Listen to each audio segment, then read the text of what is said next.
Hi ಕಲ್ಪನಾ cooking ಚಾನಲ್ಗೆ ಸ್ವಾಗತ. ಇವತ್ತು ನಾನು ಒಂದು ತಟ್ಟೆ ಇಡ್ಲಿ ಮಾಡೋದನ್ನು ತೋರಿಸಿದ್ದೇನೆ. ಇದು 1 ಲೋಟ ಉದ್ದಿನಬೇಳೆ, ರೇಷನ್ ಅಕ್ಕಿ, ದಪ್ಪ ಅಕ್ಕಿ, ಇದರಲ್ಲಿ 3 ಲೋಟ ಹಾಕ್ಕೊಂಡಿದ್ದೀನಿ. ಒಂದು ಸ್ವಲ್ಪ ಮೆಂತ್ಯ ಹಾಕ್ಕೊಳ್ತೀನಿ, ಇದು ಆರೋಗ್ಯಕ್ಕೆ ಒಳ್ಳೆಯದು ಅಂತ ಹೇಳ್ಬಿಟ್ಟು ಸ್ವಲ್ಪ ಮೆಂತ್ಯನೂ ಹಾಕ್ತೀನಿ. ಇದು ಒಂದು 4 ಅವರ್ ನೆನೆಸ್ಕೋಬೇಕು.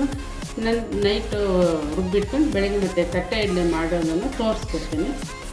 ಈ ಅಕ್ಕಿಯನ್ನು ಒಂದು 4 ಸಾರಿ ಚೆನ್ನಾಗಿ ತೊಳ್ಕೊಂಬಿಟ್ಟು ನೆನೆಹಾಕ್ಕೊಳ್ಳಿ. ತೊಳ್ಕೊಂಬಿಡ್ತೀನಿ. ಈ ರೇಷನ್ ಅಕ್ಕಿ ತೊಳ್ಕೊಂಬಂದಿದ್ದೀನಲ್ಲ, ಈಗ 1 ಲೋಟ ನೆನೆಸಿರೋ ಉದ್ದಿನಬೇಳೆನ ಇದಕ್ಕೆ ಎರಡು ಮಿಕ್ಸ್ ಮಾಡಿ ನೆನೆ ಹಾಕ್ಕೊಳ್ಳಿ. ರಾತ್ರಿ ರುಬ್ಬುವಾಗ ಇದ್ರ ಜೊತೆಗೆ ಒಂದು ಬೌಲಷ್ಟು ಅನ್ನ ಹಾಕ್ಕೊಳ್ಳಿ. ಅನ್ನ ಹಾಕ್ಕೊಂಡ್ರೆ ತುಂಬ ಚೆನ್ನಾಗಿ ಸ್ಮೂತಾಗಿ ಥರ ಬರುತ್ತೆ ಇಡ್ಲಿ. ಇದನ್ನು ಕಾಯಿ ಚಟ್ನಿ ಮತ್ತು ಕೆಂಪು ಚಟ್ನಿ ಪಲ್ಯದೊಂದಿಗೆ ತಿಂದು ತುಂಬ ಚೆನ್ನಾಗಿರುತ್ತೆ. ಇದನ್ನು ಮಾಡೋದನ್ನೇ ಬೆಳಿಗ್ಗೆ ತೋರಿಸ್ಕೊಡ್ತೀನಿ. ಈ ಇಡ್ಲಿ ನೆನೆ ಹಾಕಿದ್ನಲ್ಲ, ಈಗ ಸಂಜೆ ರುಬ್ಕೊತಾ ಇದ್ದೀನಿ. ಒಂದು 4 ಅವರ್ ನೆನೆ ಹಾಕಿದ್ರೆ ಸಾಕು.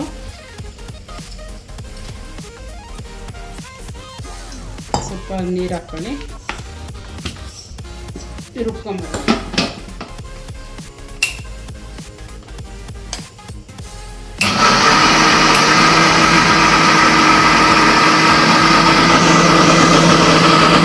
ಇದ್ದರೆ ಈ ತಟ್ಟೆಯಲ್ಲಿ ತುಂಬಾ ಚೆನ್ನಾಗಿರುತ್ತೆ ತಿನ್ನೋಕ್ಕೆ.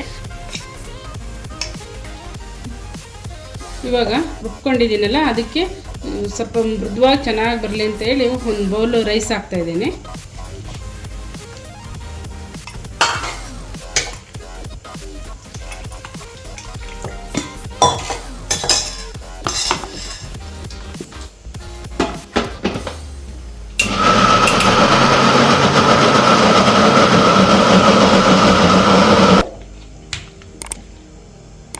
ಈಗ ಇದಕ್ಕೆ ರುಚಿಗೆ ತಕ್ಕಷ್ಟು ಉಪ್ಪು ಹಾಕೋಣ.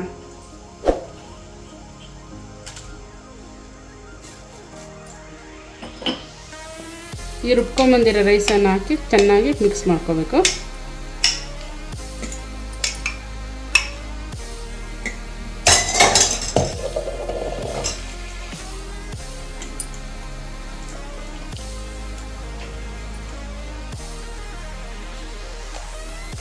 ಈ ರೀತಿ ಕೈಯಲ್ಲಿ ಚೆನ್ನಾಗಿ ಮಿಕ್ಸ್ ಮಾಡ್ಕೊಳ್ರಿ. ತುಂಬ ನೈಸು ದೋಸೆ ಹಿಟ್ಟು ಥರ ರುಬ್ಕೋಬೇಡಿ, ಸ್ವಲ್ಪ ದಪ್ಪ ಇರಲಿ. ಆವಾಗ ತಟ್ಟೆ ಇಡ್ಲಿ ತುಂಬ ಚೆನ್ನಾಗಿ ಬರುತ್ತೆ. ಬೆಳಗ್ಗಿದ್ದು ಮಾಡೋದನ್ನು ತೋರಿಸ್ತೇನೆ. ಈಗ ಫ್ರೆಂಡ್ಸ್ ರುಬ್ಬಿಟ್ಟಿದ್ನಲ್ಲ, ಇಡ್ಲಿ ಮಾಡೋದನ್ನು ತೋರಿಸ್ತೇನೆ. ನೋಡಿರಿ, ತುಂಬ ಚೆನ್ನಾಗಿ ಉಬ್ಬಿ ಬಂದಿದೆ. ಈ ಥರ ಒಂದ್ಸರಿ ಎಲ್ಲ ತಿರುಗಿಸ್ಕೊಂಡ್ಬಿಟ್ಟು ಸೋಡಾ ಒಂದು ಚಿಟಿಕೆ ಬೇಕಿದ್ರೆ ಹಾಕ್ಕೊಳ್ಳಿ, ಇಲ್ಲಾಂದರೆ ಹೀಗೆ ಮಾಡೋದಿದ್ರೂ ಮಾಡ್ಬೋದು. ಸೋಡಾ ಹಾಕಿದರೆ ಸ್ವಲ್ಪ ಮೃದುವಾಗಿ ಚೆನ್ನಾಗಿ ಬರುತ್ತೆ. ಈಗ ನಾನು ಬಾಳೆ ಎಲೆ ಇದೆ ಮನೆಯಲ್ಲಿ, ಅದನ್ನು ಹಾಕ್ಬಿಟ್ಟು ತೋರಿಸ್ತಾ ಇದ್ದೀನಿ. ಈ ತಟ್ಟೆ ಇಡ್ಲಿಗೆ ಆರೋಗ್ಯಕ್ಕೂ ತುಂಬ ಒಳ್ಳೆಯದು. ಎಲೆಯಲ್ಲಿ ಚೂರು ಬಾಳೆ ಎಲೆಗೆ ಸ್ವಲ್ಪ ಲೈಟಾಗಿ ಹಿಂಗೆ ಎಣ್ಣೆ ಸವರ್ಕೊಂಡ್ಬಿಡಿ, ಆವಾಗ ಅಂಟ್ಕೊಳ್ಳೋದಿಲ್ಲ, ಇಡ್ಲಿ ಚೆನ್ನಾಗಿ ಬರುತ್ತೆ.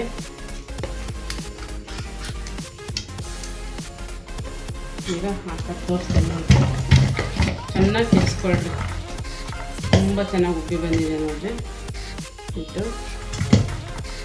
ಆರೋಗ್ಯದ ಫುಡ್ ಅಂದರೆ ಇಡ್ಲಿ. ಬೆಳಗಿನ ತಿಂಡಿಗೆ ಕಾಯಿಲಾದವರಿಗಂತೂ ಈ ತಟ್ಟೆ ಇಡ್ಲಿ ತುಂಬ ಮಾಡ್ತಿರೋ ರೆಸಿಪಿ.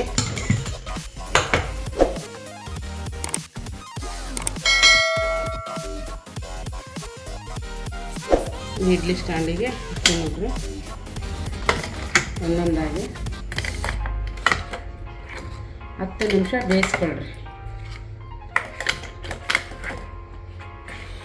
ಇವಾಗ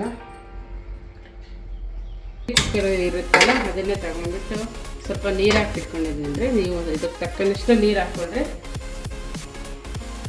10 ನಿಮಿಷ ಇಡ್ಲಿನ ಬೇಯಿಸ್ಕೊಳ್ಳಿ. ನಂತರ ಬೆಂದಾದಮೇಲೆ ಮತ್ತೆ ತೋರಿಸ್ತೀನಿ ಇದು ಯಾವ್ದ್ರೊಟ್ಟಿಗೆ ತಿನ್ನಬೇಕು ಅಂತ. ನಂತರ ತೋರಿಸ್ತೀನಿ 10 ನಿಮಿಷ ಆದಮೇಲೆ. ಇವಾಗ ಈ 10 ನಿಮಿಷ ಇಡ್ಲಿನ ಬೇಯಿಸಿಟ್ಟಿದ್ದನ್ನ ತಟ್ಟೆ ಇಡ್ಲಿನ ತೆಗಿತಾ ಇದ್ದೀನಿ ನೋಡಿರಿ ಫ್ರೆಂಡ್ಸ್.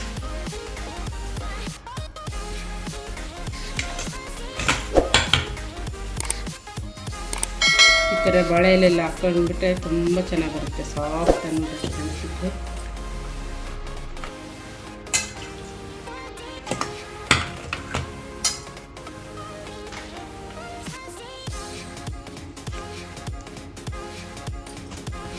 ಈ ತಟ್ಟೆ ಇಡ್ಲಿಯನ್ನು ಕೆಂಪು ಚಟ್ನಿ, ಮೆಂತ್ಯ ಚಟ್ನಿ, ಕಾಯಿ ಚಟ್ನಿ ಮತ್ತು ಪಲ್ಯ, ಸೊಪ್ಪಿನ ಪಲ್ಯದೊಂದಿಗೆ ತಿಂದ್ಕೊಳ್ಳಿ. ತುಂಬಾ ಟೇಸ್ಟ್ ಇದೆ, ಆರೋಗ್ಯಕ್ಕೆ ತುಂಬ ಒಳ್ಳೆಯದು. ಈ ವಿಡಿಯೋ ಇಷ್ಟ ಆದಲ್ಲಿ ಲೈಕ್ ಮಾಡಿ, ಶೇರ್ ಮಾಡಿ. ಮುಂದಿನ ವಿಡಿಯೋದೊಂದಿಗೆ ಸಿಗೋಣ. ಧನ್ಯವಾದಗಳು.